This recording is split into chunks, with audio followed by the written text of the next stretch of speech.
Haleluya. Selamat pagi Bapak Ibu Saudara semua. Pagi hari ini saya percaya sukacita Allah akan menjadi bagian kita semua. Haleluya.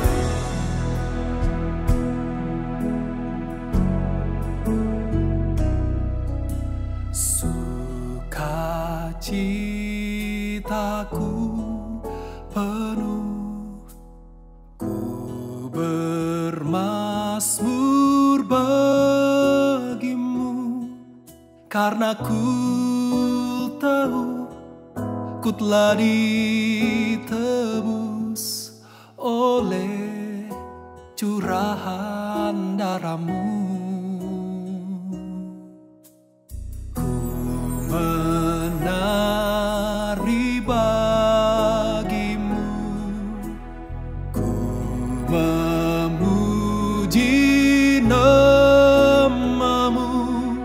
karena ku tahu ku berkemenangan oleh curahan darah-Mu.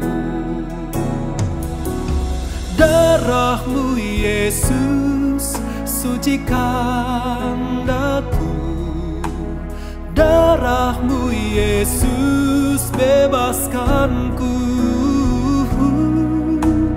Darah-Mu Yesus ubahkan daku, ku dijadikan baru.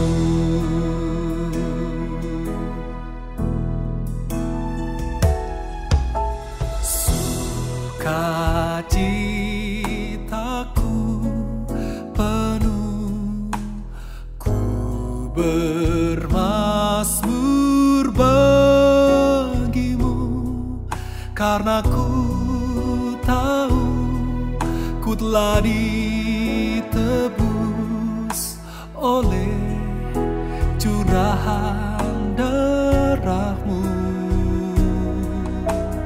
Ku menari bagi-Mu, ku memuji nama-Mu, karena ku tahu ku berkemenangan oleh curahan darah-Mu.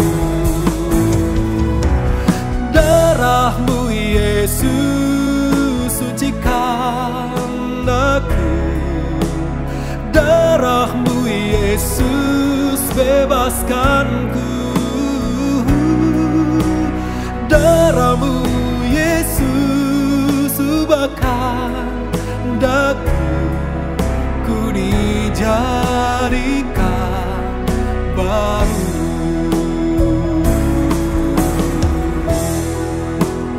Oh, darah-Mu Yesus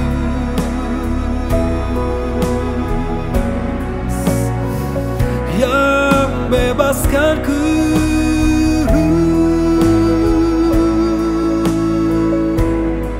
Terima kasih.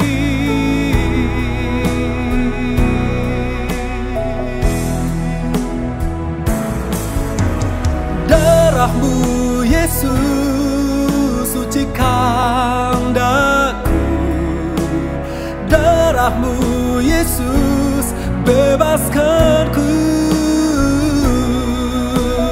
Darah-Mu Yesus ubahkan daku, ku dijadikan baru. Ku dijadikan baru, ku dijadikan baru.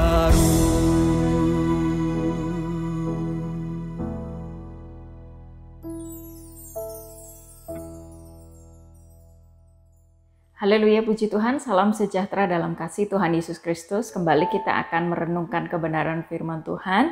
Mari kita akan bersama melihat di dalam 1 Raja-Raja pasal 17, satu perikop tentang janda Sarfat. Bapak Ibu bisa perhatikan bersama di rumah masing-masing yang dicatat di dalam Alkitab bahwa terjadi kemarau panjang di tanah Israel. Dan ini menimbulkan kelaparan yang cukup hebat ya. Tetapi dari kejadian ini kita dapat melihat betapa Tuhan memelihara hambanya yaitu Nabi Elia. Tuhan menyuruh Elia untuk pergi ke Sarfat, daerah di Sidon ya. Sebab Tuhan memerintahkan seorang janda untuk memberinya makan, yaitu dicatat dalam Raja-Raja 17 ayat yang ke-9. Nah, Alkitab mencatat bahwa janda yang dimaksud oleh Tuhan ini bukanlah seorang yang berkelimangan dengan harta. Ya, bahkan dia hanya mempunyai segenggam tepung dan sedikit minyak di dalam buli-buli. Dan tentu makanan itu sebenarnya tidak akan mencukupi untuk dirinya dan juga anaknya makan. Lalu apa yang dapat diharapkan ya oleh dari seorang janda ini? Ketika Elia meminta ya untuk dibuatkan roti bundar kecil, ya, pasti dalam hatinya juga akan berkecamuk. Ya. Apa yang akan saya makan setelah ini? Ya, bahkan dia katakan bahwa setelah kami memakannya, kami akan mati. Jadi segenggam tepung dan sedikit minyak itu adalah penghidupannya. Namun setelah firman Tuhan disampaikan oleh Elia bahwa tepung dalam tempayan itu tidak akan habis dan minyak dalam buli-buli itu pun tidak akan berkurang sampai pada waktu Tuhan memberi hujan ke atas muka bumi, janda ini lalu melakukan apa yang diperintahkan oleh Elia.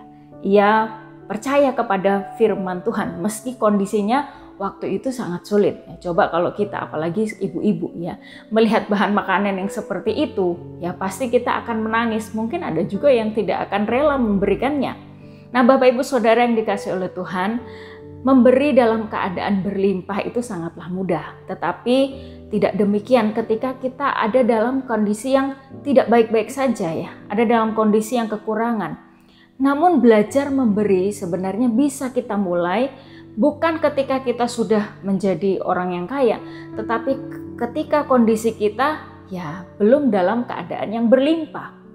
Nah, Bapak Ibu Saudara, memberi itu dari apa yang kita miliki, ya bukan dari apa yang tidak kita miliki. Dan memberi itu harus juga dengan hati yang rela. 2 Korintus pasal 8 ayat yang ke-12.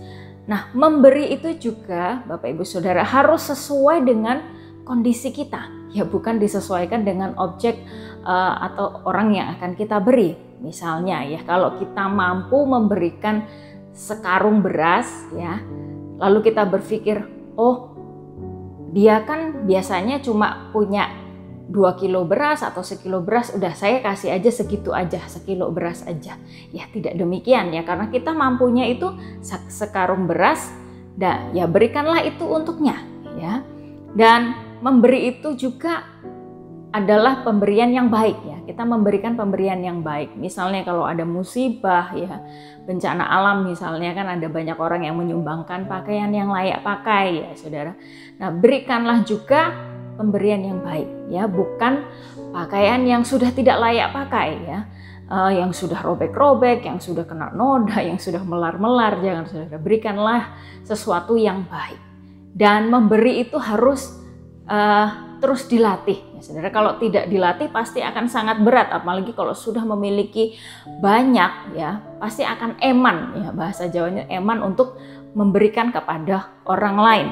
Nah, tapi kita perlu belajar peka terhadap kebutuhan orang lain ya. Tuhan itu mau memakai siapa saja, bukan hanya saja orang yang kaya, tetapi juga orang-orang yang mungkin kehidupannya itu sederhana saja ya. Nah, Tuhan bisa pakai siapa saja asalkan kita mau dipakai oleh Tuhan. Bapak Ibu Saudara, ingat, kita harus ingat tekan janji Tuhan. Amsal pasal 19 ayat 17 berkata, siapa menaruh belas kasihan kepada orang yang lemah memiutangi Tuhan yang akan membalas perbuatannya itu. Nah, di Amsal 11 ayat 24 sampai ayat 25 mengatakan, ada yang menyebar harta tapi bertambah kaya. Ada yang menghemat secara luar biasa namun selalu berkekurangan. Siapa banyak memberi berkat, diberi kelimpahan. Siapa memberi minum, ia sendiri akan diberi minum. Ya, dengan belajar memberi, kita tidak akan menjadi kekurangan, ya, sebab Tuhan sudah berjanji akan memberkati orang yang suka memberi. Satu kali ada seorang ibu janda yang suaminya dan anaknya itu sudah meninggal, jadi dia hanya sebatang kara saja. Ketika saya datang melayani ke rumahnya, ibu ini dengan senang hati memberikan berkat bagi saya. Namun saya itu tidak sampai hati untuk menerimanya karena melihat kondisinya yang sangat sederhana, dan ibu itu cukup memaksa untuk ayo tante diambil saja begitu ya.